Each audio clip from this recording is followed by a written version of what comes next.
मंगल ग्रह पर air shipyard, जहां पर बहुत सारे एयर ट्रक दिखाई देते हैं जो उस शिपयार्ड पर जा रहे होते हैं और आ रहे हैं। इसमें से हमें मेटल क्वीन का भी ट्रक दिखाई देता है जो जाता है, डॉक करता है, दरवाजा खुलता है और वहां से हमें मेटल क्वीन वीटी निकलती हुई दिखाई देती है। वो अपने शिफ्ट को ओवर करती है। तभी वहां ऊपर से, ए वीटी, तुम्हारी शिफ्ट खत्म हो गई? हाँ, अभी तुम्हारा काम बाकी है क्या? नहीं, मेरा भी खत्म होने वाला है।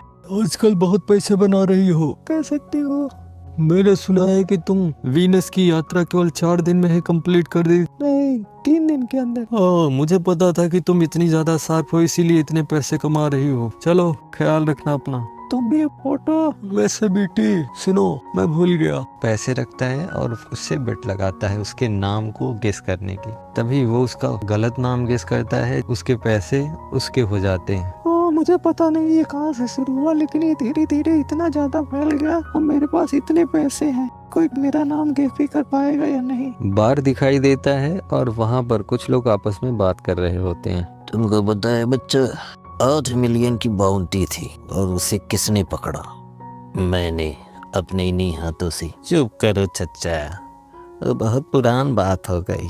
10 साल पुरानी बात तुम आज याद करा रहे हो। 10 साल पुरानी बात नहीं है। मैंने दुनिया के सबसे मशहूर बाउंटी को मैंने ट्रेंड किया, ट्रेप्सिकोर को। क्या आपने सच में उसे ट्रेन किया? हाँ बिल्कुल, वो मेरा ही चेला था और आज देखो नाम कमा रहा है। तभी सीन स्विच होता है। बार के अंदर जैसे वीटी एंटर करती है, वहाँ बहुत सारे लोग बैठे होते हैं जो चौंक जाते हैं। बारटेंडर के पास जाती है। ए बेटी, तुम्हारा स्वागत है। क्या तुम्हें वही चाहिए जो रोज लेती हो? लेकिन मुझे बताओ कि यहाँ इतनी भीड़ क्यों है? ये सारे बाउंटी हंटर्स हैं और मजे की बात ये है कि आज के दिन में यहाँ डेकर गुजरने वाला है, उसके ऊपर बहुत ज्यादा बाउंटी है, इसीलिए ये सारे हैं। सब के सब कमीने और कीड़े हैं। टॉयलेट दिखाई देता है, उसके अंदर स्पाइक बात कर रहा होता है।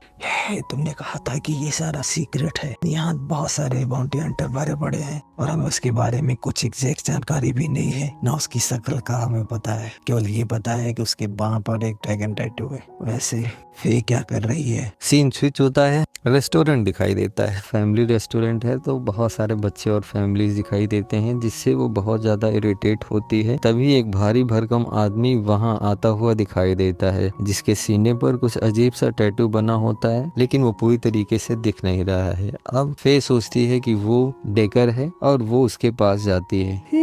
हैंडसम, क्या तुम्हें मैं पसंद नहीं आ रही? तुम कक्का चाहिए रानी, हमसे कौनो लड़ाई है का? लड़ाई क्यों करूंगी, तुम तो बहुत ही ज्यादा। और अचानक से उसके चेहरे पर बंदूक लगा देती है और उसे हाथ खड़ा करने के लिए कहती है। डेकर का नाम लेती है जिससे असली वाला डेकर सतर्क हो जाता है। तभी सीन स्विच होता है, वही बार दिखाई देता है। वीटी किसी चीज से परेशान हो जाती है और सामने कुछ बाउंटी हंटर्स के ग्रुप में वेट्रेस को जबरदस्ती अपने साथ खेलने के लिए मजबूर करता है। उसे गलत जगह पर टच करने की कोशिश करता है और उसके साथ जबरदस्ती करते हैं। तभी वो चिल्लाती है कि कोई मदद करो। इतने में उन पर एक लात पड़ती है। तुम यहाँ क्या कर रही हो? तुम अपने काम से काम रखो। ये कब से होने लगा? बाउंटी हंटर पैसे छोड़कर लड़कियों के पूप्स में उनकी दिलचस्पी आ गई। वो हट्टा कट्टा आदमी बहुत ज्यादा डर जाता है और चश्मे वाला आदमी यानी डेकर भागने की कोशिश करता है, लेकिन फे उसे रोकती है और पुलिस को फोन करने के लिए कहती है और ड्रैगन टैटू के बारे में भी वहाँ चर्चा करती है, जिससे वो अपना ड्रैगन टैटू छिपाता है और वहाँ से निकलने की कोशिश करता है। हड़बड़ी में उसका टैटू फे देख लेती है जिससे वो गुस्सा होती है। सामने वाले आदमी के सीने पर बने टैटू को देखने के लिए उसके कपड़े को फाड़ देती है, लेकिन वहाँ अजीब सा टैटू दिखाई देता है। ये क्या है तुम्हारे सीने पर? तुमने क्या बनवाया है उटपटा? खुद को फेमस करने के लिए इसको बनवाए हैं। अगली बार इसे तुम ढक के रखा करो, इतना गंदा टैटू। सीन फिर से स्विच होता है। लड़ाई होती हुई दिखाई देती है वीटी और बाकी लोगों के बीच में। स्पाइक भी दिखाई देता है। हैंगओवर को उतारने के लिए अंडे को यूज करके एक ड्रिंक बनाने वाला होता है। वो अंडे को फोड़ता है। जैसे ही वह उसे ग्लास में डालने वाला होता है, उनकी लड़ाई में से एक बंदा उसके ऊपर जाकर टकराता है जिससे उसके अंडे का पार्ट गिर जाता है। अब वो अजीब सा शकल बनाता है। सीन स्विच होता है। हमें डेकर लिफ्ट से जाता हुआ दिखाई देता है। फिर उसका पीछा करते हुए दिखाई देती है। सीन स्विच होता है। यहाँ सारे बाउंटी अब चाकू निकाल लेते हैं। चाकू के साथ उन पर हमला करने की कोशिश करते हैं, तभी स्पाइक उनको मार के दूर गिरा देता है। हे बचवा, तू भी चिमकाया होता। हमारा कोनो झगड़ा नहीं है, शांति से बैठा। तुमने मेरा अंडा तोड़ा, अब मुझे वो वापस चाहिए। सबसे पहले अभी एक पेला। स्पाइक के साथ में भी लड़ाई करने लगते हैं। अब स्पाइक और वीटी दोनों मिलकर के उनसे लड़ाई करते हैं और उधर फे उसे देख लेती है और जैसे ही वह अपने कंटेनर में जाने वाला होता है, अपने पॉकेट से निकाल करके एक छोटा सा RDX बॉम्ब फेंकता है। फे की शिप टकराती है और धुआं धुआं हो जाती है और यहाँ उन लोगों को बाहर निकालने के बाद ध्यान रखा, आज जो तू करे बाट्या, एक भरपाई तो का करे पड़े। चाहे हम कहीं ऐसे। और वो लोग भाग जाते हैं। फे अपनी जहाज के टूटने और उस बाउंटी के निकल जाने से बहुत परेशान होती है और रोती हुई वहाँ दिखाई देती है। और यहाँ जैसे ही स्पाइक अंदर आता है, तो बताया फूड चेन की बात होगी तो बाउंटी हंटर उसमें सबसे नीचे आएंगे। वो बिल्कुल कीड़े के तरीके से हैं। क्या तुम्हें ऐसा लगता है? मुझे लगता नहीं, मैं जानती हूँ कि वो ऐसा ही करते हैं। उन्हें जिंदगी की कोई परवाह नहीं होती। अपना पेट भरने के लिए वो किसी की भी जिंदगी के साथ में तो जुआ खेलते हैं। ऐसा कह सकती हो। चलो आ जाओ, तुम्हारे ड्रिंक को मैं 500 से दूंगी, बैठो। सीन स्विच होता है। बेबाक जेट मैगी और दूसरी चीजें खाने के लिए देता है कुत्ते को, लेकिन वह उसे बिल्कुल एक्सेप्ट नहीं करता, जिससे उसे समझाता है कि ये बहुत ताकत वाली चीज है, दबा के खाओ, बॉडी बनाओ, मौज काटो। तभी वहाँ फोन आ जाता है, वो वहाँ से चला जाता है। फोन पर फे होती, उसका जायजा लेते हैं, लेकिन जैसे ही वो अपनी स्थिति के बारे में बताता है, वो बहुत ज्यादा गुस्सा हो जाता है कि तुम इतना नाश कैसे कर सकती हो। फिर सीन स्विच होता है, बाहर दिखाई देता है। स्पाइक अंडा और दूसरी चीजें मिला करके अपने लिए हैंगओवर ड्रिंक बनाता है। तुम दूसरे आदमी हो जिसे मैंने इस तरह की अजीब ड्रिंक पीते हुए देखा है। तो पहला आदमी कौन था? मेरे पति, वो भी इसी तरीके की अजीब ड्रिंक पीते थे। रीटी, हम फिर से आ गए। एक बार फिर हम अपनी किस्मत को यहाँ आजमाएंगे। तो एक शॉट में तुम तीनों लेने वाले हो? तुम्हें इससे कोई फर्क नहीं पड़ता। और वो पैसे निकाल के रखती है। वो अपना पैसा निकालता है और वीटी के नाम की गेस करने लगते हैं। रीटी का मतलब है एड्रियन। ये तो वी से शुरू ही नहीं होता है, तो फिर से हार गए। वो उन पैसों को वहाँ वापस ले लेती है और वो अपना सर पटकने लगते हैं। तभी पीछे से यह सारे पैसे देखकर स्पाइक की आंखें बड़ी होती है और वह गेस करने की कोशिश करता है और अपने जेब से वो पैसे निकालता है। तभी अचानक से जेट का फोन आ जाता है और वह फे की हालत के बारे में बताता है और उस बाउंटी के बारे में बताता है, जिससे वीटी बहुत ज्यादा गुस्सा हो जाती है और मना कर देती है कि मैं इसके ड्रिंक का पैसा बिल्कुल नहीं देने वाली, अब तुम यहाँ से निकल लो, ज्यादा टाइम मत लगाओ यहाँ। और वो वहाँ से निकल जाता है और जैसे ही बाहर आता है तो वह अपनी जहाज की हालत को देखता है तो बहुत ही खराब होती है। ट्रेस उसके पीछे वहाँ पहुँच जाती है। यहाँ कुछ लोग थे जैसे पेंट कर रहे थे और कह रहे थे कि इसे मैं बहुत अच्छा बना दूंगा। तू उन्हें देख रही थी? हाँ, मुझे भी लगा कि तुम्हें ये अच्छा लगेगा। ओह गॉड।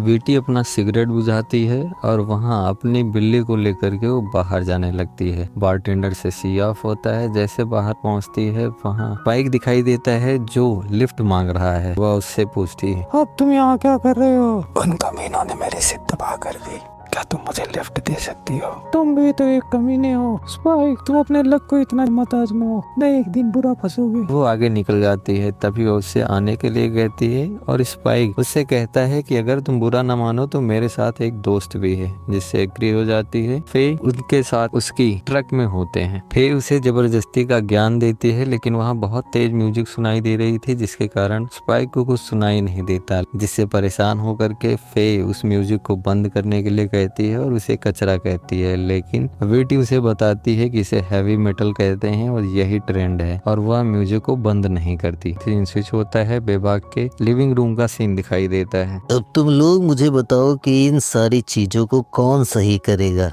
सब के सब दोगले इंसान हो। मेरी इसमें क्या गलती है? जब तुम लोगों के पास में इतनी गंदी इंफॉर्मेशन थी कि एक घोचू आदमी चश्मा लगाए हुए है, गैलेक्सी में कितने लोग ऐसे होंगे?